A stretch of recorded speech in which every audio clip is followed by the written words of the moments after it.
বাংলাদেশের রাজনীতিতে যিনি সবচেয়ে বড় খেলোয়াড়, সেই খেলোয়াড়টা হচ্ছে সাবেক প্রধানমন্ত্রী শেখ হাসিনা।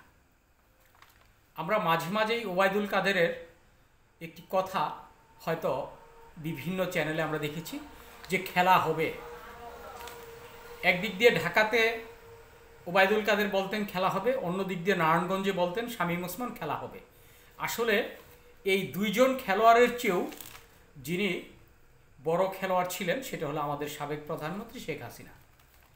আপনারা দেখেন, আজকে আমি এই ইসকন ইস্যুতে একটু পরে যাচ্ছি। যারা আজকে আমার এই ভিডিওটি দেখছেন, আমি অনুরোধ করব আপনারা শেষ পর্যন্ত দেখার চেষ্টা করবেন। আমি আজকে কিছু তথ্য তুলে ধরব, যে তথ্যগুলো হয়তো আমার ছোট্ট জ্ঞানে হয়তো আমি বলছি, কিন্তু এই বিষয়টা আপনাদের কাছে হয়তো খুব নতুন কিছু মনে হবে এবং এই বিষয়টা খুব ভাবনার একটি বিষয় হয়ে দাঁড়াবে। একটি জিনিস যদি আপনারা খেয়াল করেন, একটি আলোচনা, সেটা হচ্ছে শেখ হাসিনা এই 16 বছরে বাংলাদেশের উন্নয়ন থেকে শুরু করে তিনি যেভাবে সাজিয়েছেন সমস্ত দেশটাকে, অর্থাৎ দেশটাকে এমনভাবে সাজিয়েছেন, অর্থাৎ প্রশাসনকে, আমি যেই কথাটা বলতে চাচ্ছি, একদিক দিয়ে দেশের উন্নয়ন সে যতটুকু করতে পেরেছে তাকে ধন্যবাদ জানাই।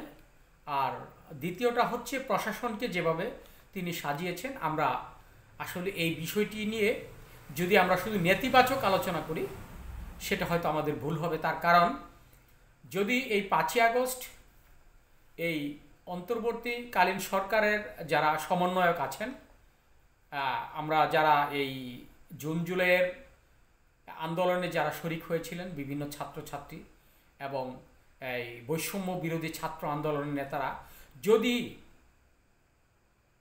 তারা হেরে যেতেন তাহলে কিন্তু এদেশের আবারও শেখ হাসিনা এদেশের আপনার একজন সভানেত্রী হিসাবেই তাকে আমরা গ্রহণ করতাম। আর যারা এদেশের এই আন্দোলনের সাথে সক্রিয় ছিল, যারা মাঠ পর্যায়ে আন্দোলন করেছে, তাদেরকে আমরা রাজাকার হিসেবে কিংবা এদেশের রাষ্ট্রদ্রোহী হিসেবেই আমরা আখ্যায়িত করতাম। পৃথিবীতে এটাই নিয়ম চলে এসেছে।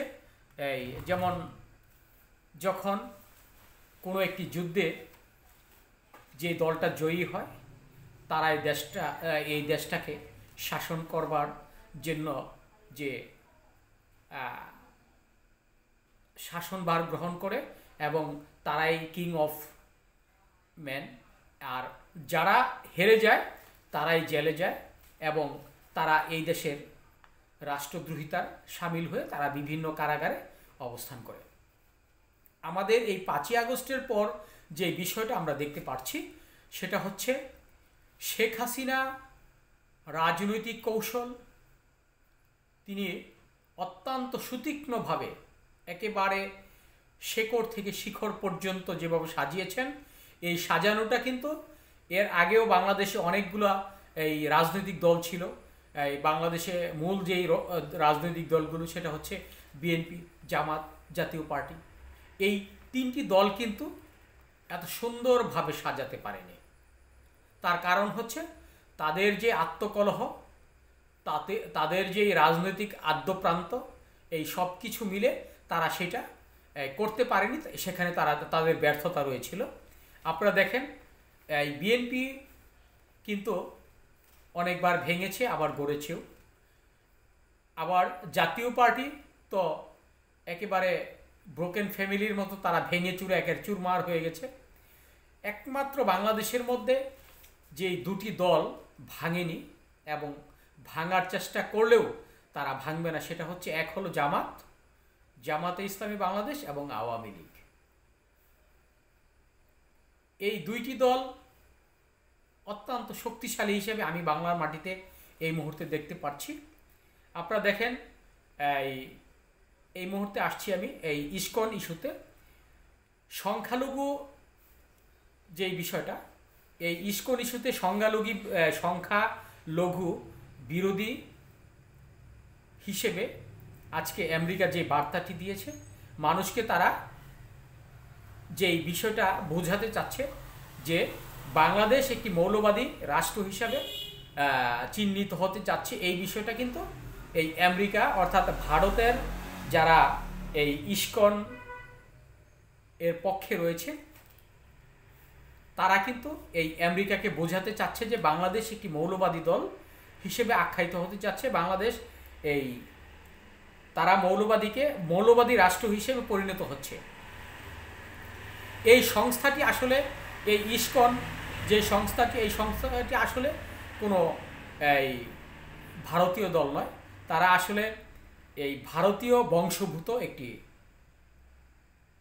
দল হিসেবে এই মুহূর্তে আমরা দেখতে পাচ্ছি। আপনারা জানেন যে তারা যেভাবে বাংলাদেশকে হ্যায় প্রতিপন্ন করার জন্য, বাংলাদেশের রাজনীতিটাকে এই প্রশ্নবিদ্ধ করার জন্য, যেমন আজকে আপনার যে বিষয়টা আমরা সবচেয়ে বেশি লক্ষ্য করেছি সেটা হলো ফিটস নামের যে সংস্থাটিকে চিঠি লিখেছে ভারত যে বাংলাদেশ একটি, আমাদের যারা সংখ্যালঘু আছে তাদেরকে তারা এই মুহূর্তে ধর্মীয় অনুভূতিতে আঘাত করছে এবং এই সংখ্যালঘুদেরকে তারা এদেশ থেকে বহিষ্কার করার জন্য চেষ্টা করছে এবং এই সংখ্যালঘুদেরকে তারা নিশ্চিহ্ন করার জন্য এই আপনার ইসকনে আঘাত করেছে।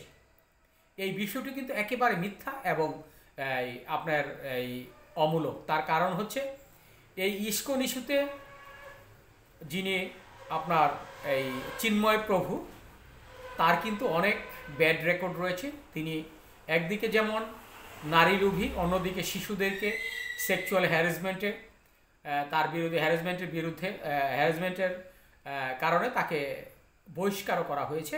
আপনারা জানেন ইসকন বলেছে যে এই সংস্থাটি বলেছে আমরা এই চিন্ময়কে আমরা বহিষ্কার করেছি, তাকে অনেকবার আমরা এই নোটিশও দিয়েছি, তিনি চট্টগ্রামের এই যে মন্দির সেখান থেকে চলে যাওয়ার জন্য, কিন্তু এখন পর্যন্ত তিনি যাননি। অর্থাৎ এই মুহূর্তে তারা এই জিনিসটা বোঝাতে চাচ্ছে যে আপনারা যাকে নিষিদ্ধ করার চিন্তা ভাবনা করছেন আমরা অনেক আগেই তাকে নিষিদ্ধ করেছি, আপনার দলকে নিষিদ্ধ করার কোনো সুযোগ নেই। অর্থাৎ এই ইসকন ইস্যুতে আমি বলবো যে ইসকনের হাত যে কত বড় লম্বা সেটা হয়তো আমাদের বর্তমান যে অন্তর্বর্তীকালীন সরকার রয়েছেন এই সরকার বুঝতে পারছে না। আপনারা জানেন এই তাদের যে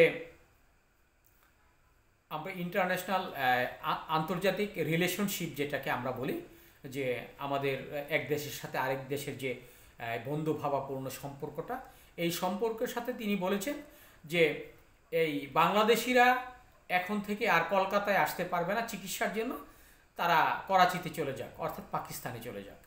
এই বিষয়টা কিন্তু তারা এমনভাবে বলেছেন যে মনে হচ্ছে যে ভারতের চিকিৎসার জন্য আমরা এই মুহূর্তে ভারতের চিকিৎসাই আমাদের একমাত্র অবলম্বন।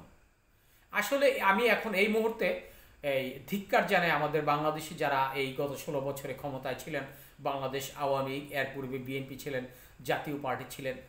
বাংলাদেশে যে চিকিৎসা ব্যবস্থা আসলেই ন্যাক্কারজনক। আমাদের বাংলাদেশে চিকিৎসা করতে যদি একজন একেবারে রাস্তার ফকির আসে আমরা বিভিন্ন মেডিকেলে, তাদের জন্য যেই ব্যয়বহুল যে বিষয়টা, সবচেয়ে সমস্যাটা হচ্ছে আমাদের বাংলাদেশের ডাক্তাররা তারা যাওয়ার সাথে সাথে মিনিমাম 10 থেকে 12টা পরীক্ষা করার জন্য এই মানুষগুলোকে দেয়, অথচ এই মানুষগুলো কিন্তু চিকিৎসা করতে পারে না। শেষ পর্যন্ত এই চিকিৎসা না করেই তারা এই চিকিৎসার অভাবে কেউ মারা যায়, কেউ হয়তো আল্লাহ তাআলা কোনো মতে বাঁচিয়ে রাখেন। এই যে বিষয়গুলো ভারতে আমি শুনেছি যে যারা ভারতে চিকিৎসার জন্য যায় এই অনেকেই বলেছে ভাই আমি 10,000 টাকায় চিকিৎসা করে আমি এখন ভালো হয়ে গেছি, কিন্তু আমাদের বাংলাদেশে তো 15,000 টাকা লাগে, সেগুলো আপনার শুধু এই আপনার পরীক্ষা নিরীক্ষা করতেই। এই দোষটা কিন্তু ভারতের নয়, তারা আমাদেরকে 2টা থাপ্পড় মারলো এই মুহূর্তে, আমাদের এই একেবারে এই মনে প্রাণে সেটা সহ্য করে নেওয়া আমি মনে করি দরকার। তার কারণ হচ্ছে এই দোষটা আমাদের বাংলাদেশিদের, আমাদের বাংলাদেশি এমপি মন্ত্রী যারা রয়েছেন, স্বাস্থ্য মন্ত্রণালয়ে যারা রয়েছেন, তাদের এই দোষটা। যাই হোক, আমরা তৃতীয় আলোচনাটি আসছি। সেই আলোচনাটি হচ্ছে বর্তমানে যে দেশের রাজনীতির যে করুণ পরিস্থিতি, যে আপনার আরেকটি পরিস্থিতি সেটা হচ্ছে আমাদের এই যে বিভিন্ন আন্দোলন সংগ্রাম এবং আমাদের যে বিভিন্ন বাহিনীর দ্বারা আমরা আক্রান্ত হচ্ছি ধীরে ধীরে, এবং বাংলাদেশের যে পুলিশ বাহিনী তাদের ভূমিকা নিয়ে যে আমাদের প্রশ্ন, এই সব কিছু নিয়ে আমি এখন আলোচনা করব। গতকাল হাসনাত আবদুল্লাহ এবং সার্জিস আলমকে হত্যা চেষ্টায় যে ট্রাকটি, সেই ট্রাকের ড্রাইভারকে বলা হয়েছে যে তোমরা কি হত্যা করার জন্য বলেন, আমাদেরকে মেরে ফেলেন, আমাদেরকে জেলে ঢুকান। এই যে ব্যাপারটা, ড্রাইভাররা যেভাবে কথা বলেছে, আমার মনে হলো যে এই ড্রাইভাররা কোনো না কোনো ব্যক্তির কাছ থেকে অনেক বেশি অঙ্কের টাকা নিয়ে এই হাসনাত আবদুল্লাহ এবং সার্জিস আলমকে হত্যার চেষ্টা নয়, হত্যা করার জন্যই তারা এসেছিল। এই বিষয়টা কিন্তু আমাদেরকে খুব ছোট করে দেখলে চলবে না।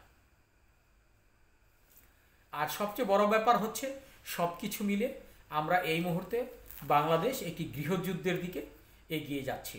আপনারা দেখেছেন যে আমরা কোনো দিক দিয়ে কন্ট্রোল করতে পারছি না। আমাদের যে আইন শৃঙ্খলা বাহিনী রয়েছেন তারা কিন্তু আসলে কোনো দিক দিয়ে সামাল দিতে পারছে না।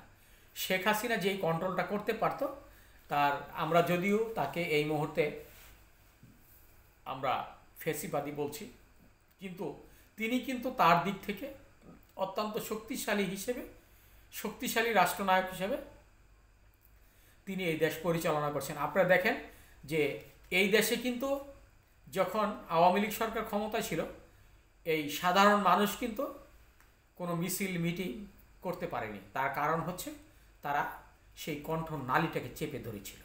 কিন্তু এখন কেন আমাদের এই অন্তর্বর্তীকালীন সরকার কণ্ঠনালী চেপে ধরতে পারছে না? এই আইন শৃঙ্খলা বাহিনীকে কেন তারা এই অনুমতিটা দিতে পারছে না যে এই যদি কোনো প্রকার অপরাধ এবং অপরাধের সাথে এই সংগঠিত কোনো কার্যকলাপ দেখো, তাহলে তাদেরকে গ্রেফতার করো?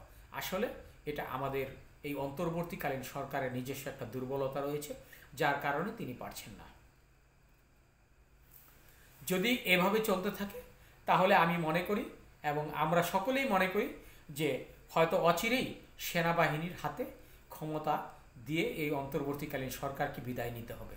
এটাই আমরা প্রত্যাশা করি এবং এটাই আমাদের এই মুহূর্তে আমাদের এটা ভাবনা ছাড়া আর কোনো কিছুই করার নেই। ধন্যবাদ সবাইকে।